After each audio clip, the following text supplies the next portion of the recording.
Good morning. একটু কাজ করো। সত্যি বাবা, এ বাড়িতে তো দেখছি জামাইরাই কাজ করে, ছেলেরা কোনো কাজ করে না। এই যে ছোট মামি, ছোট ভাইও কিন্তু সুযোগ বুঝে আজকে কেটে পড়েছে। আচ্ছা রাজীব, হ্যাঁ আমি দেখছি খুঁজে খুঁজে তোমার আমার ছেলেটাকেই চোখে পড়লো। এই বাড়িতে তো আরো অনেক ছেলে আছে, সোম আছে, সিড আছে, কই তাদের কথা তো একবারও বললে না। না, আমার ছেলেটাকে যে সকাল সকাল বেরিয়ে যেতে হচ্ছে শুটিং এর কাজে স্টুডিওতে, সেটা তো সবাই জানে, কিন্তু সোম সে কোথায়? আর সিড সেও তো কাল রাত থেকে না বাবা, আমার বেশি কথা বলে কাজ নেই। বাকিটা কি রাখলে ছোট বৌমা? যা বলার ছিল সবই তো বলে দিলে। জল খাওয়ার ব্যবস্থা হলো? এই লক্ষ্মীর মা, লুচি বেলা হয়েছে? আচ্ছা কি আশ্চর্য, এখনো ময়দাই মাখিস নি? এত বেলা হয়ে গেল, কারোর খাওয়া হলো না। আর জামাইরা কি শুধু এ বাড়িতে খেটেই যাবে? তারা মুখে কিছু দেবে না? মা, আমি তো এদিকে সাহায্য করছিলাম। ও মা, মা বলছি কি, তুমি সকাল সকাল কেন মেজাজ গরম করছো বলো তো? হ্যাঁ, অনুষ্ঠান বাড়িতে তো একটু দেরি হয় খেতে, তাই না? কেসটা না তুই সৃষ্টি করলি, এমনিতেই বাড়িতে ঝামেলা চলছে, তোর এই ঠাট্টাগুলো না মাঝে মধ্যে ডেঞ্জারাস হয়ে যায় দাদা। ঠিক আছে না না, তুই বুঝতে পারছিস না, এরা কিচ্ছু করে না। মা বলছি যে আমি তো এবারে সিনিয়র জামাই, তা আপনি কেন টেনশন করছেন? শোনো না, তুমি ছোট বৌদির সাথে গিয়ে লুচি করাটা শুনো, যাও। হ্যাঁ, এই যে লক্ষ্মীর মা, তুমি এখানে দাঁড়িয়ে কি করছো? যাও ময়দা মাখো, যাও যাও। মা আপনি কেন টেনশন করছেন? আমরা সবাই মিলে আছি তো, সব ম্যানেজ করে দেবো। আপনি যান যান, ভেতরে যান যান।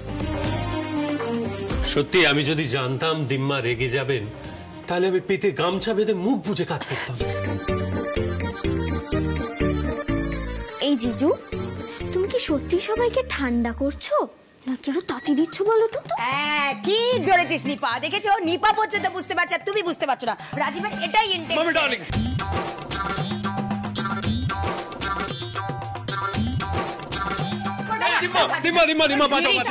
মা তুমি বুঝতে পারছো না, ইচ্ছা করে তোমাকে রাগাচ্ছে যাতে তুমি ওদের হয়ে চিৎকার চেঁচামেচি করো। তুমি যাও তো এখান থেকে, এটাকে যাও যাও। যাচ্ছি যাচ্ছি।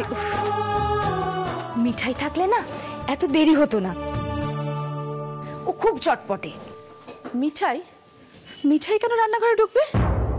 ও নতুন বউ। হিসেব মতো আজকে ওর বাসি বিয়ে, বউ ভাতের পাক স্পর্শ হওয়ার আগে ওর তো হেসেলে ঢোকার কথাই না। মাসিমা, বলছিলাম কি, হিসেব মতো আজ তো আমার সিদ্ধার্থকে রেঁধে খাওয়ানোর কথা। বুঝতে পারছি না কি করব, মানে সিদ্ধার্থ তো এখনো বাড়ি ফেরেনি, তো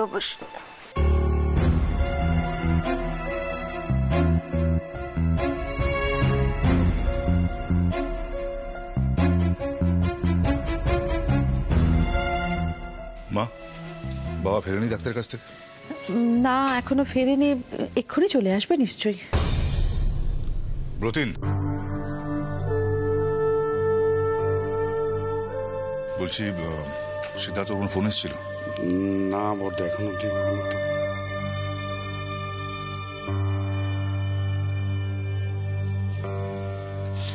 এই খুকি, হ্যাঁ এদিকে শোন। হ্যাঁ বল। তোরসাকে ফোন করেছিলিস? তোরসা কি করে জানবে বলতো যে সিট কোথায় আছে?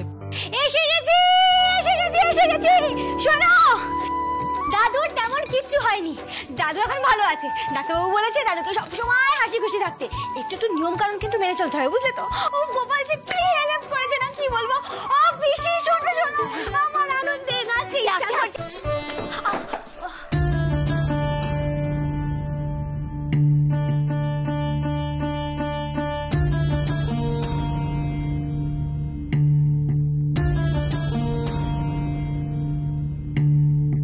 আরে দাদা, তুমি এখনো কাজে বেরোনি? দেখে শোনো, বাবাকে নিয়ে টেনশনের কোনো কারণ নেই। আর মা বলছি যে ডাক্তারবাবু বলেছেন। ডাক্তারবাবু কি বলেছেন সেটা একজন নাচতে নাচতে এসে খবর দিয়ে দিয়েছে। বাবা এই মেয়েটাকে কি করে বাড়ির বউ করলো আমার তো মাথায় ঢুকছে না। আমি তো জানতাম মোদক বাড়িতে বউ হতে গেলে অন্তত সহবত শিক্ষার প্রয়োজন আছে।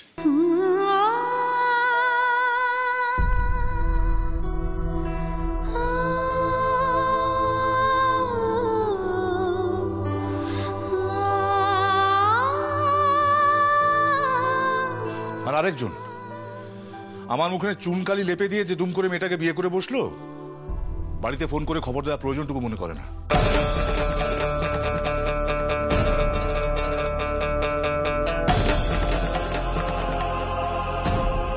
আমি সহ্য করতে পারছি না এইসব। আর সবকিছু হয়েছে সোমের জন্য। প্রতিদিন বাড়ির মান সম্মান সব ধুলোয় মিশিয়ে দিল। আর বাবা, তোমাকে আমি একটা কথা বলে যাচ্ছি স্পষ্টভাবে, মোদক ব্যবসার সঙ্গে সোম আর যুক্ত থাকবে না। ব্রতিন, সোমের সঙ্গে তোমার যোগাযোগ আছে তো? জানিয়ে দিও ওকে। আরে বাড়ি লাট সাহেব এলে বা ফোন করলে কোনো খবর দিলে আমাকে দিও।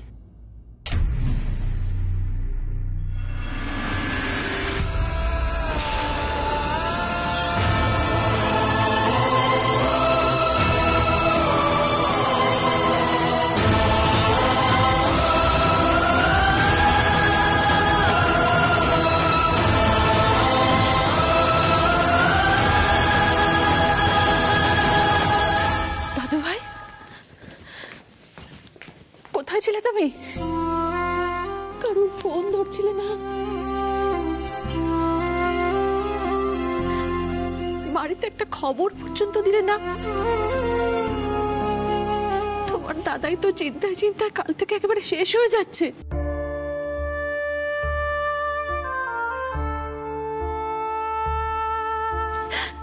এমন করে কি বাড়ি থেকে চলে যেতে হয় বাবা?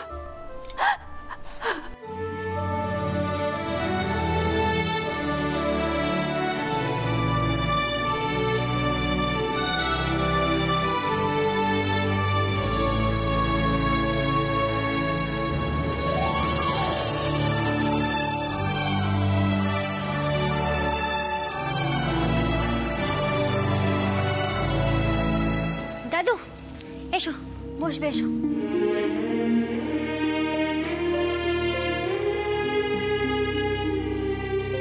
বসো, আমি তোমার জন্য জল নিয়ে আসছি। হ্যাঁ বাবা, ফাইলটা তোমার ঘরে রাখছি।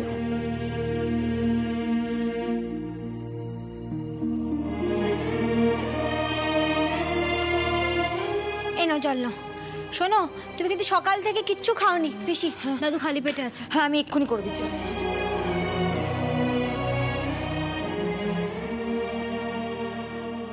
সিদ্ধার্থ, তুমি যে ভালোভাবে ফিরে এসেছো এটা গোপালের অনেক দয়া। মাসিমা মাসিমা বলছিলাম কি, ওই বর ভোজনের কথাটা যদি বলে নিতেন, মানে আমারও তো একটু কিছু করে খাওয়াতে ইচ্ছে করে। আসলে সিদ্ধার্থ আমার মিঠাইয়ের জন্য যা করেছে, আরও দিদির ছেলে বলেই এটা সম্ভব।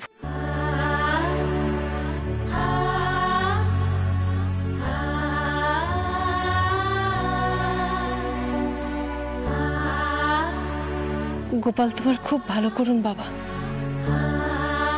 জীবনে বড় হও, অনেক বড় হও।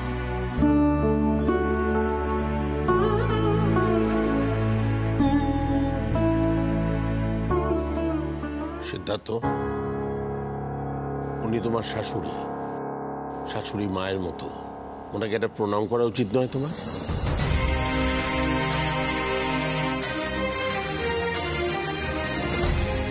আর শোনো, রীতি অনুযায়ী পার্বতী আজ তোমাকে খাওয়াবে, এটা মনে থাকে যেন। পার্বতী, সব আয়োজন করো। আমি বলছি। দাদাই, এখন আমি কিছু খাবো না। Excuse me.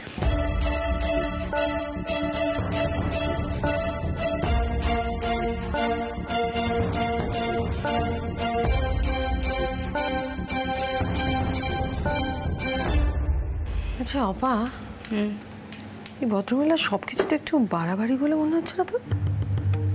জামাই আদর করবে আমাদের সিটকে? না মানে মনে হলো বলে বললাম আর কি। ও মা, তুমি দাদাবাবুকে খাওয়ার কথা বলতে গেলে কেন বলো তো? আরে আরে দাদাবাবু তোমার রান্না খাবে না, এই বাড়িতে এসেভাবে রান্না খায় না। আর তুমি তো ওইসব রান্না করতে জানোও না, তুমি ওরা বাকি সবাইকে খাওয়াও। ওরে বাবা, বাকি সবাইকে খাওয়ানো আর জামাইকে খাওয়ানো কি এক হলো?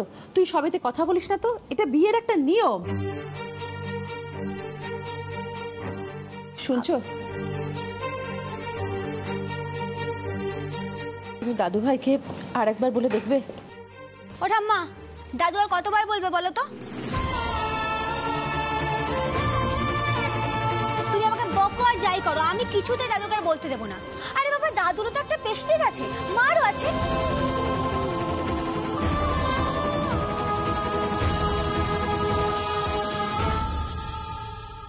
আন্টি,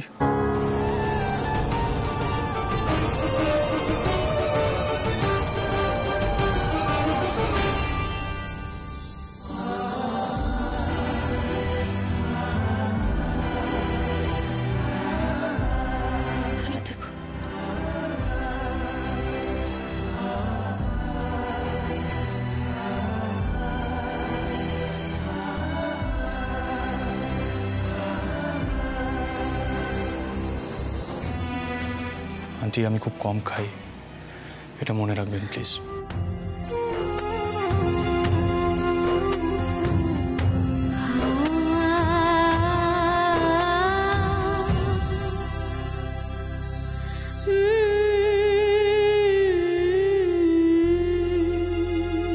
মিঠাই, মিঠাই মিঠাই মিঠাই মিঠাই, তুমি পেরেছো পেরেছো, তুমি পেরেছো।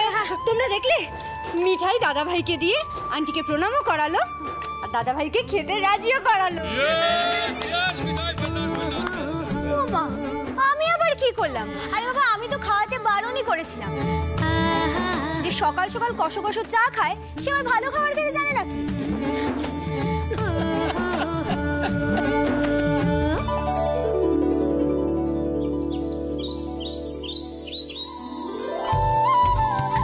ব্যাস গুলতি বাবু, হয়ে গেছে হয়ে গেছে, আর কিছু করতে হবে না। এই দেখো আমাদের কোণে হাজির।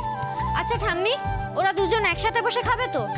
আরে বাবা মেজগিন্নি, তুমি তো দেখছি বিয়ের নিয়ম কানুন সম্পর্কে বেশ ওয়াকিবহাল। এই যে সেলফি কুমারী ছোট গিন্নি, একটু টিপস নিয়ে নাও। জিজু, আজকে আমায় পেয়েছো লেগ পুল করার জন্য? আমার মিষ্টি ছোট্ট ভাইটা আছে না রে, কিছু বুঝতে পারছিস? আর কি বুঝবো, কি বোঝার আছে? এত আছে আছে, বোঝার আছে। আচ্ছা তুই এক কাজ কর, তুই চিন্তা কর, মানে ভাব, ইমাজিন কর যে তোর আর ছোট গিন্নির বিয়েটা হয়ে গিয়েছে আগের দিন। এখন ছোট গিন্নির বাড়ি থেকে বিদায় নেওয়ার সময়।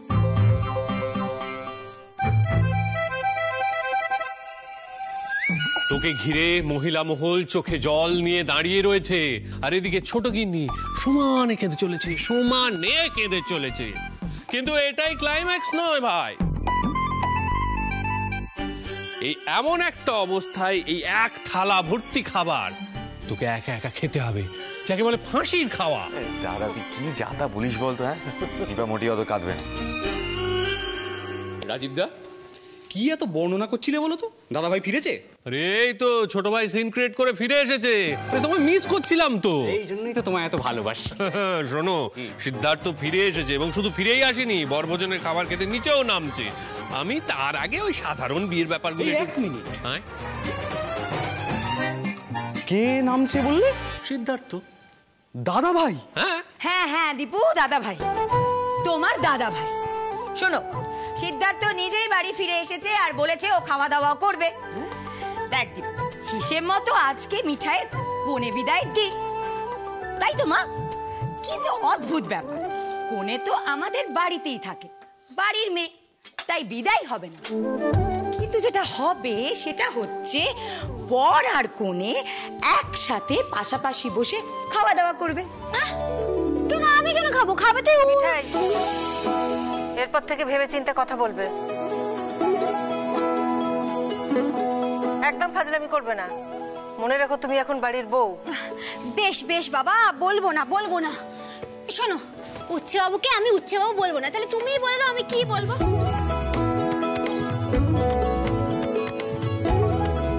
ওমা, আমি কিন্তু এখন এখানে বসে খেতে পারবো না, আমি বলে দিচ্ছি। কেন খাবি না? কেন? ওটা মা, মেয়ে জামাইকে পাশাপাশি বসিয়ে তোর মা আদর করবে, যদি জনাইতে থাকতিস আর এখানে আসতিস তাই তো হতো, মেজামাইকে পাশাপাশি বসাতো মা। কিন্তু সেটা তো হচ্ছে না, বলো। আমাকে ছেড়ে দাও না ঠাম্মা। এমনিতেই তো তোমার রাগী নাতি আমার সামনে থাকলে না গলাটা কেমন যেন শুকিয়ে যায়। গলা দিয়ে ভাত নামবে বলো তো? মিঠাই তো না খেতে পেয়ে মরে যাবে। তার চেয়ে আমি পরে খেয়ে নেবো। ঠাম্মি, মিঠাই কিন্তু কথাটা খুব ভুল কিছু বলে কি। একসাথে খেতে বসে তারপর ভয়ের ঠেলায় নড়বড় করতে করতে যদি এক গ্লাস জল দাদা ভাইয়ের পাতের উপরেই পটাং করে উল্টে দেয় তাহলেই তো হয়ে গেল।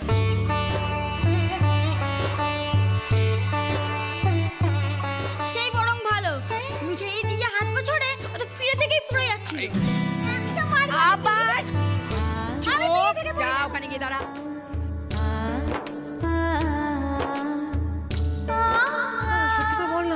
এইসব খাবারগুলো আমাদের সিট খাবে? আরে খাবে খাবে, একটা দিন ঠিক খেয়ে নেবে। আমার তো মনে হয় মিঠাই বসুক। এই মিঠাই বস। না না দাদু, আমি খাবো না। তুমি বরং তোমার রাগী না।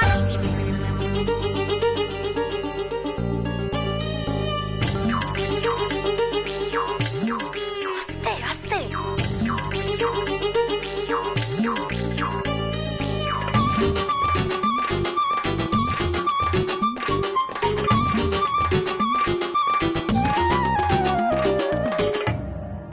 এই যে বাবা,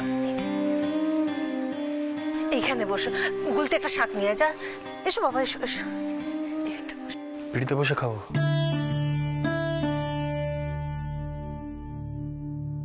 এত খাবার আন্টি, আমি বললাম তো যে আমি। সিদ্ধার্থ, আজকের দিনে তোমার কোনো কথার কোনো দাম নেই। আজকের দিনে বরেরা হলো কাঠের পুতুল, তোমায় যেমন নাচানো হবে তুমিও তেমন নাচবে। আরে ওইভাবে তাকাচ্ছিস কেন রাজবের দিকে? ও তো ঠিকই বলেছে, কাল বর সেজেছ, আজকে জামাই আদর হবে না। ও পার্বতী, ওকে চামচ দাও। সাহেব জামাই তোমার কাঁটা চামচ ছাড়া খেতে পারে না। আমি এনে দিচ্ছি।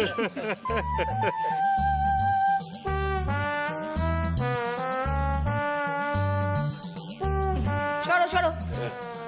এই যে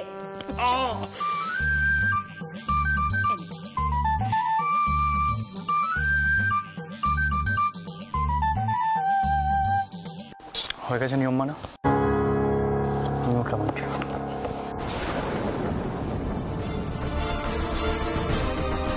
সিদ্ধার্থ, শোনো বাবা।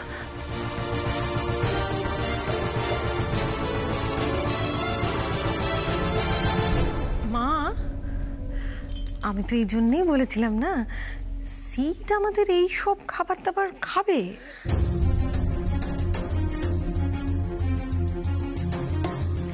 মানে তাহলে আর এত আচার অনুষ্ঠান করার মানেটা কি বলুন? না না, ঠিক আছে দিদি, একটু তো মুখে দিয়েছে, তাতেই হবে। মা, তুমি কেন এত কষ্ট করতে গেলে বলো তো? আমি তো তোমাকে বারণ করেছিলাম, বলেছিলাম যে ওই উচ্ছে বাবু খাবে না। আহা মিঠাই, তুমি কেন মন খারাপ করছো? সিদ্ধার্থ খায়নি তো কি হয়েছে? আমরা রয়েছি তো, আমরা খাবো। শোনো, তুমি দিয়ে দিয়ে না কুল করতে পারবে না। হল্লা পাটি কি রাজি তো? রাজি।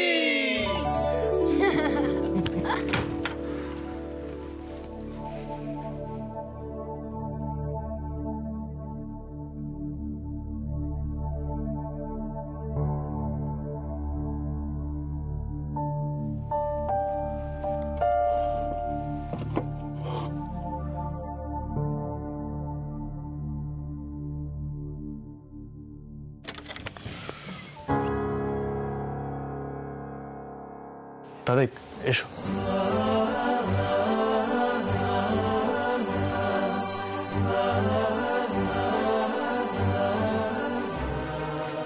ভালো হয়েছে তুমি চলে এসেছো দাদাই। আমার তোমায় কিছু কথা বলতেই হবে আজ। আমাকে সব এক্সপ্লেন করে বলতে দাও দাদাই, প্লিজ। তুমি বসো। শ্রীতমা দিদি, এভাবে বারবার সাজাগোজা করতে গেলে কিন্তু মিঠাই এমনিতেই শেষ হয়ে যাবে। হ্যাঁ, তখন একা উচ্ছে বাবু ছাড়া সবাই তোমরা কাঁদবে, দেখে নিও। ছি মিঠাই, এমন কথা বলতে আছে নাকি? ঠাম্মি বলে মুখের কথা লেগে যায়। বললেই কি লেগে যাচ্ছে তোমার দিদি? আমিও তো বলেছিলাম যে আমি আগে আমার একটা মিষ্টির দোকান খুলবো, কিন্তু গোপাল সেটা হতে দিল কই। কি সব যে ঘটিয়ে দিল আমার জীবনে। কিরে, কিছু বলবি বলদি যে? দাদাই, তুমি তো ভালো করেই জানো আমি বিয়ের মতন রিচুয়াল মানি না। আমি জানি তুমি কি বলবে, তুমি জিজ্ঞাসা করবে যে আমি তাহলে বিয়েটা কেন করলাম।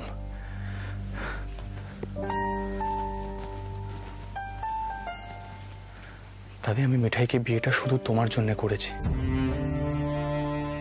তুমি নিজেকে গিল্টি ভাবছিলে, তারপর শ্রীও বলল, তারপর তোমার বুকে পেন উঠেছিল, সব মিলিয়ে আমি ভাবলাম যে যদি আমি বিয়েটা করি তাহলে তাহলে তো তুমি সুস্থ হয়ে উঠবে। আর দেখো দাদা, শেষ পর্যন্ত কিন্তু সেটাই হলো। কিন্তু কিন্তু দাদাই আমি আমি জানি না, আমি কি এখন মনে হচ্ছে তুমি একটা ফাঁদে পড়ে গেছো, তাই তো?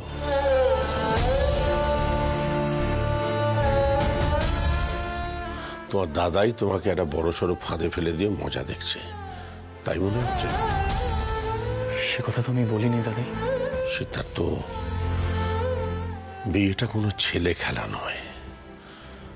আমি জানি তুমি আমার জন্য এই কাজটা করেছো।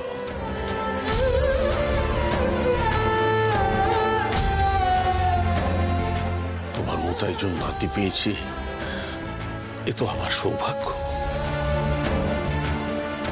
কিন্তু মিঠাইও তোমার দায়িত্ব।